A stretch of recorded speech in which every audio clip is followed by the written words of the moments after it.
नमः भगवते वासुदेवाय। नमस्कार, आप सुन रहे हैं नित्य शांति। तो आइए श्रद्धा और शांत मन के साथ श्रीमद् भगवद गीता के इस पवित्र ज्ञान की यात्रा शुरू करते हैं। भारत की प्राचीन परंपरा में किसी भी पवित्र ग्रंथ को पढ़ने या सुनने से पहले उसकी रचयिता और गुरुजनों को प्रणाम किया जाता है। इसी परंपरा के अनुसार श्रीमद् भगवद गीता का अध्ययन शुरू करने से पहले हम उस महान ऋषि को याद करते हैं जिन्होंने हमें ये अमूल्य ज्ञान दिया। वे हैं महर्षि वेदव्यास।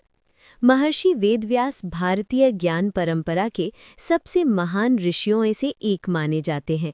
उन्होंने ही महाभारत जैसे विशाल ग्रंथ की रचना की और उसी महाभारत के भीतर भगवान श्री कृष्ण का दिव्य उपदेश श्रीमद् भगवद गीता हमें प्राप्त हुआ। श्रीमद् भगवद गीता के प्रारंभ में महर्षि व्यास की स्तुति में एक सुंदर मंत्र बोला जाता है।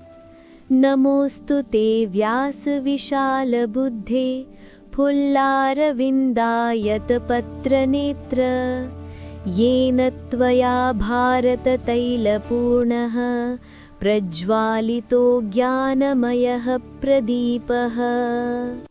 इस मंत्र में हम महर्षि वेदव्यास को प्रणाम करते हैं। हम कहते हैं, हे महर्षि व्यास, आपको हमारा सादर नमस्कार। आपकी बुद्धि अत्यंत विशाल है और आपकी आंखें खिले हुए कमल की पंखुड़ियों के समान सुंदर हैं। मंत्र के अगले भाग में कहा गया है, आपने महाभारत रूपी तेल से भरे हुए ज्ञान के दीपक को प्रज्वलित किया है।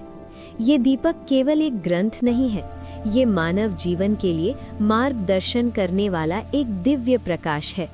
महर्षि व्यास ने महाभारत के माध्यम से मानव जीवन की गहरी सच्चाइयों को समझाया और उसी महाभारत के भीतर भगवान श्री कृष्ण का जो दिव्य उपदेश है वही श्रीमद् भगवद गीता है। गीता हमें सिखाती है कि जीवन में कठिनाइयाँ आएंगी, लेकिन ज्ञान, धैर्य और कर्म के मार्ग पर चलकर हम हर परिस्थिति को पार कर सकते हैं। जब भी हम गीता का पाठ करते हैं या उसके संदेश को समझते हैं तो हमें याद रखना चाहिए कि इस दिव्य ज्ञान को संसार तक पहुंचाने वाले महर्षि वेद व्यास ही हैं।